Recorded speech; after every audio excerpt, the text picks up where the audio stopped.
Breaking news में बड़ी खबर आपको बता रहे हैं। नितिन नवीन की ताजपोशी हो चुकी है। जी हां, आपको बता दें बीजेपी को उनका नया राष्ट्रीय अध्यक्ष मिल चुका है। आज औपचारिक ऐलान हो गया है नितिन नवीन के नाम पर। यह बिहार के लिए बहुत ही ज्यादा ऐतिहासिक पल है, क्योंकि पहली बार बिहार से किसी युवा नेता को इतनी बड़ी पार्टी यानी कि राष्ट्रीय पार्टी में इतना बड़ा दर्जा मिला है, इतनी बड़ी जिम्मेदारी मिली है और इस जिम्मेदारी को वो बखूबी निभाएंगे, ये विश्वास उन पर जताया गया है। इस मामले में ज्यादा अपडेट के साथ मेरे साथ जुड़ रहे हैं मेरे सहयोगी नवेंदु जी। सर, आज बीजेपी को उनका नया राष्ट्रीय अध्यक्ष मिल गया है और वो भी बिहार से मिला है। कितनी बड़ी बात है ये?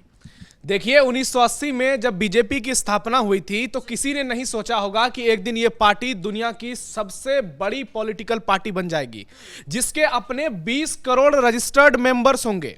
और आज देखिए पार्टी कहां से कहां पहुंच गई है। फर्श से अर्श तक का सफर तय किया है और इस पूरी यात्रा के जननायक अगर कोई है तो इसकी शुरुआत अटल बिहारी वाजपेयी ने की थी। फिर लालकृष्ण आडवाणी, मुरली मनोहर जोशी जैसे नेता आए। फिर नरेंद्र मोदी ने बीजेपी की पूरी तस्वीर बदल दी और उसके बाद उनकी और अमित शाह की जोड़ी ने जिस तरह से पूरे विश्व में इतिहास रचा है, वो अपने आप में ये बताता है कि बीजेपी का कद आज कितना बड़ा है। और अब नितिन नवीन, सिर्फ 45 साल के बीजेपी नेता को पार्टी ने इतनी बड़ी जिम्मेदारी दी है जिसकी कल्पना शायद किसी ने नहीं की थी। ये तस्वीरें बता रही है कि आज बीजेपी पूरे देश में कितनी मजबूत है। आप देखिए कि इस तस्वीरों से कितना मैसेज जा रहा है कि जेपी नड्डा, जिन्होंने करीब 6 साल तक पार्टी के राष्ट्रीय अध्यक्ष के तौर पर जिम्मेदारी संभाली, उन्होंने नितिन नवीन के नाम का ऐलान किया और नितिन नवीन की तारीफ में जमकर कसीदे पढ़े। पीएम मोदी पहुंचे हैं, नितिन नवीन को माला पहनाया है और यहां देखिए पीएम मोदी उनका स्वागत कर रहे हैं। तो यह तस्वीर बताती है कि देश की असली लोकतांत्रिक पार्टी कौन सी है। एक और कांग्रेस पार्टी भी है, जहां पर अध्यक्ष का चुनाव होता है तो दो नेता आपस में लड़ जाते हैं और उसमें जो ज्यादा अपने आप को ताकतवर दिखाने की कोशिश करते हैं शशि थरूर, आज उनकी कांग्रेस पार्टी में क्या स्थिति है। लेकिन आप देखिए कि दूसरी ओर बीजेपी की है, दुनिया की सबसे बड़ी पार्टी, भारत में 20 राज्यों से ज्यादा में उसकी सरकार, लेकिन पार्टी के भीतर का अनुशासन किस लेवल का है। नितिन नवीन के सामने देश के प्रधानमंत्री नरेंद्र मोदी झुकते हैं। ये ऐसा नहीं है कि नरेंद्र मोदी लोगों को बेवकूफ बना रहे हैं, ये सम्मान उस पद का है जो दुनिया की सबसे बड़ी पार्टी के कप्तान का है।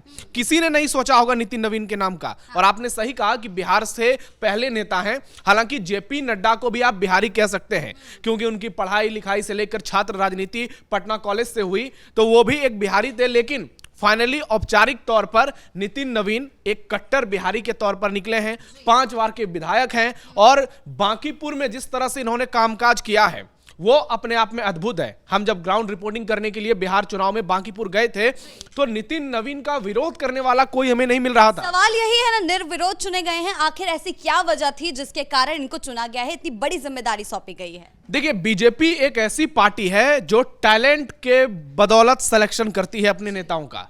पार्टी के नेताओं में अगर हुनर होता है तो उस पार्टी एक छोटे से कार्यकर्ता को राष्ट्रीय अध्यक्ष के पद पर पहुंचा देती है। बात सही है कि नितिन नवीन के पिता किशोर सिन्हा बीजेपी के विधायक रह चुके हैं, बड़े नेता रह चुके हैं, लेकिन उनकी जब मृत्यु हुई उसके बाद नितिन नवीन का बीजेपी में आगमन हुआ और वहां से लेकर यहां तक का सफर नितिन नवीन ने अपनी मेहनत के बदौलत पूरा किया है। नितिन नवीन के बारे में अब इसलिए बड़ी बड़ी बातें की जाती है क्योंकि नितिन नवीन की मेहनत जो है वो दूसरे नेताओं से अलग है। नरेंद्र मोदी और अमित शाह जैसी टीम चाहते हैं, नितिन नवीन परफेक्ट उसके लिए हैं। जैसे क्रिकेट की दुनिया में विराट कोहली एक ऐसे खिलाड़ी हैं जिन्होंने पिछले 15-20 साल में 22 यार्ड पर राज किया है और चाहे मुकाबला कितना भी टफ क्यों ना हो, 8 गेंद में 28 रन की जरूरत हो और मेलबर्न में 90,000 दर्शकों के सामने पाकिस्तान खड़ा हो और जो जीत उन्होंने दर्ज कराई है, उसी तरह से नितिन नवीन से उम्मीद की जा रही है। सामने बंगाल चुनाव होने वाले हैं, असम में चुनाव होने वाले हैं, तो नितिन नवीन के ऊपर बहुत सारी जिम्मेदारियां हैं और नितिन नवीन पर बहुत कुछ सोचकर पीएम मोदी ने इनका चयन किया है। पूरी प्रक्रिया के तहत इनका चुनाव हुआ। 50-60 लोगों का नाम पहले लाया गया, उनमें से शॉर्टलिस्ट करते करते 5 लोग आए और 5 लोगों में से फाइनली नितिन नवीन के नाम पर मुहर लगी। पहला कारण, वो 45 साल के हैं केवल, क्योंकि बीजेपी जिस तरह से जनरेशन ट्रांसफर कर रही है वो बताता है कि पार्टी की जो सोच है वो कोई 2-4 साल के लिए नहीं है, वो बहुत लंबे समय तक के लिए है। और नितिन नवीन की कार्यशैली छत्तीसगढ़, एक ऐसा राज्य जहां पे भूपेश बघेल की आंधी चल रही थी। तमाम बड़े सियासी पंडित से लेकर ओपिनियन पोल और सब कह रहे थे कि छत्तीसगढ़ में तो कांग्रेस की ही सरकार बनेगी। लेकिन नितिन नवीन एक ऐसे व्यक्ति थे जो वहां पर बीजेपी के प्रभारी थे और उन्होंने पीएम मोदी को कहा था कि हम छत्तीसगढ़ जीत रहे हैं। कई जगहों पर जब बीजेपी फंसी तो नितिन नवीन को भेजा गया और नितिन नवीन ने बहुत ही आसानी से, बहुत ही बारीकी से पूरे मामले को सॉल्व किया और अपने हुनर का परिचय दिया। कई बार अभी बिहार विधानसभा चुनाव हुए हैं, जो जानकारी निकलकर सामने आई अंदर की कि पीएम मोदी कहीं भी बिहार में रैली करने के लिए जाते थे तो नितिन नवीन से एयरपोर्ट पर 10 मिनट उनकी अलग से मुलाकात होती थी। ना ही वो बीजेपी के अध्यक्ष थे बिहार के, ना ही वो डिप्टी सीएम थे, ना ही पार्टी के सबसे बड़े नेता थे। पार्टी के बड़े नेताओं में सम्राट चौधरी, विजय सिन्हा जैसे नेताओं का नाम आता है, लेकिन पीएम मोदी का नितिन नवीन से अलग मिलना और हर बार यह डिस्कस करना कि अगर कहीं कोई गड़बड़ी है तो वो मामला जाकर नितिन नवीन सॉल्व करेंगे। उत्तर प्रदेश में कई बार झगड़े हुए, अंदर खाने की ये सारी खबरें हैं। नितिन नवीन ने जाकर मामले को सलटाया। तो ऐसा नहीं है कि नितिन नवीन अचानक से आ गए हैं और वो एक रिमोट कंट्रोल हैं जो विपक्ष आरोप लगा रहा है, बल्कि नितिन नवीन ने 45 साल की उम्र में अपना रिजल्ट दिया है, अपना परफॉर्मेंस दिखाया है और अब पीएम मोदी को लगता है कि बीजेपी ने जो अचीवमेंट हासिल की है अब उससे आगे बढ़ने का वक्त है। बंगाल देश का एक ऐसा राज्य जहां बीजेपी कई सालों से संघर्ष कर रही है सरकार बनाने के लिए, क्योंकि ममता बनर्जी 15 साल से सत्ता में है। उनके पहले 2-3 दशक का राज लेफ्ट पार्टियों का रहा। ज्योति बसु ने बंगाल पर बहुत सालों तक राज किया। लेकिन बीजेपी जिस तरह से बंगाल में उठी, 2019 के चुनाव में जो पार्टी ने वहां पर लोकसभा में कमाल किया, 18-19 सीटें जीती, उसके बाद विधानसभा चुनाव में पार्टी 3 से 77 तक पहुंची और हाल के दिनों में जो घटनाएं हुई हैं उसके बाद तो लग रहा है कि बंगाल में पहली बार कमल खिल सकता है। और अगर नितिन नवीन को यह टास्क दिया जाएगा तो हो सकता है बीजेपी का सपना पूरा हो जाए। इसके बाद चुनाव कहां पर है? असम में। हालांकि बंगाल इतना आसान पार्टी के लिए होने वाला नहीं है, क्योंकि सामने ममता बनर्जी हैं, एक मजबूत सियासी विरोधी के तौर पर जो कि किसी हाल में पीछे हटने के लिए तैयार नहीं है। ममता बनर्जी बीजेपी से डंके की चोट पर मुकाबला कर रही हैं। लेकिन इस बार पार्टी ने मन बना लिया है कि अगर अब की बार बंगाल में कमल नहीं खिला पाई तो आगे बहुत ज्यादा दिक्कत हो जाएगी पार्टी को। यही सबसे बड़ी चुनौतियां हैं नितिन नवीन के सामने। और क्या क्या चुनौतियां हो सकती है उनके सामने, क्योंकि अभी इतनी बड़ी जिम्मेदारी उनको सौंपी गई है। हालांकि है तो वो एक युवा ही, तो और क्या क्या सामने आ सकता है उनके? देखिए, उनके लिए वही मैं बता रहा था कि अभी जो चुनाव होने वाले हैं कुछ राज्यों में, सबसे पहले बंगाल है, उसके बाद उसके साथ साथ असम चुनाव होंगे। असम में आप देखिए स्थिति कैसी है कि वहां 40% के आसपास मुसलमानों की आबादी हो चुकी है। लेकिन हिमंता बिस्वा शर्मा बीजेपी के ऐसे नेता हैं जो कह रहे हैं कि हम मुसलमान सीटों पर उम्मीदवार खड़े नहीं करेंगे, हम दूसरी बार सरकार बनाएंगे। और असम में जिस तरह से हिमंता की लहर चल रही है वो अब कांग्रेस पार्टी को चुभने लगी है, क्योंकि कांग्रेस के पास 40% वोट है मुसलमानों का, लेकिन 10% हिंदुओं का वोट कांग्रेस को नहीं मिल पा रहा है। तो अब नितिन नवीन के लिए एक बड़ी चुनौती यह होगी कि किसी तरह से असम के किले को बचाया जाए। हालांकि सर्वे जो आ रहे हैं वो उसमें बीजेपी बंपर जीत दर्ज कर रही है, लेकिन असम में अगर बीजेपी जीतती है तो ना सिर्फ हिमंता बिस्वा शर्मा का कद बढ़ेगा, जैसे देवेंद्र फडणवीस का बढ़ रहा है, योगी आदित्यनाथ का बढ़ रहा है, नितिन नवीन का भी कद बढ़ेगा। उसके बाद केरल कहिए तो वहां पर लोकसभा चुनाव में इतिहास रच गया था। जिस तरह से सुरेश गोपी ने चुनाव जीती वो अपने आप में अद्भुत था। पहली बार केरल में कोई बीजेपी का नेता चुनाव जीता और पार्टी का वोट फीसदी 20% तक पहुंच गया।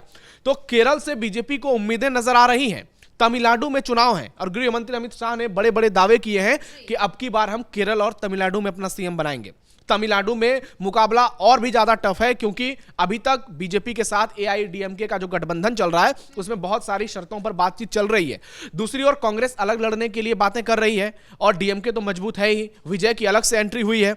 और केरल में और ज्यादा मामला टफ है, क्योंकि वहां पर बीजेपी 2-3 जिलों में, चाहे वो पलक्कड़ हो, तिरुवनंतपुरम हो, त्रिशूर हो, वहां ठीक ठाक वोट बैंक हासिल कर रही है। पहली बार केरल में तिरुवनंतपुरम में बीजेपी का मेयर भी बना है। तो बीजेपी जिस तरह से आगे बढ़ रही है, लग रहा है कि इस बार साउथ इंडिया का किला जो है वो भेदने की तैयारी की जा रही है और नितिन नवीन के कंधों पर यह बड़ी जिम्मेदारी दी जाएगी कि नॉर्थ इंडिया में तो अब ऐसा कोई राज्य नहीं बचा है जहां बीजेपी का कमल नहीं खिला है। पूर्वोत्तर में भी बहुत बेहतरीन परफॉर्मेंस किया बीजेपी ने।